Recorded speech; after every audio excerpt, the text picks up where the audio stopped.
Did the UFC intentionally sideline Khamzat Chimaev from UFC 317? Did Dricus Du Plessis fake his injury just to dodge the fight? Is the UFC planning a shocking move with Khamzat without even giving him a title shot? Is Caio Borralho's challenge for real or just another clout-chasing stunt?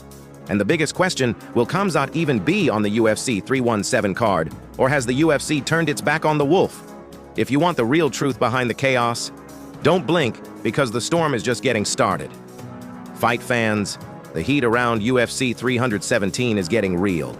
And right at the center of it, Khamzat Chimaev and Dricus Du Plessis. But behind the scenes, it's not just hype. It's confusion, controversy, and some serious tension. Let's start with Khamzat. Everyone expected him to headline UFC 317 during International Fight Week.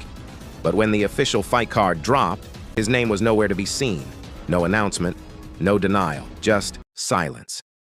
And that silence hit hard. Fans immediately called out the UFC. Why is one of the most feared fighters in the game being ignored? Is there something behind the curtain we're not supposed to see? Now let's talk about Dricus Du Plessis, the middleweight champ. He pulled out of UFC 300 citing injury. But when UFC 317 got announced, fans were like, wait, wasn't that enough recovery time to fight Khamzat? What's the excuse now? Some believe Dricus is just ducking the smoke. Others say it's a smart business move. Either way, it's sketchy. Then, out of nowhere, Caio Borralho enters the chat.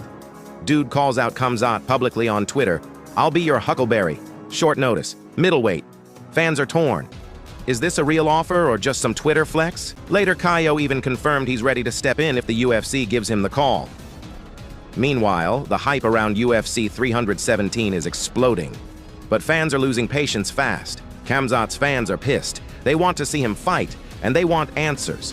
Why is he being left out when he wants the smoke? Why is the UFC staying silent while Twitter burns? Something's not adding up. So what's really going down at UFC 317?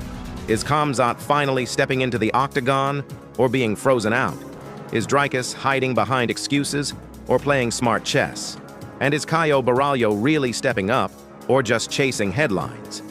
Drop your prediction in the comments, smash that like if you think the UFC is playing games, and remember, at Fight Manny Zone, no controversy stays hidden.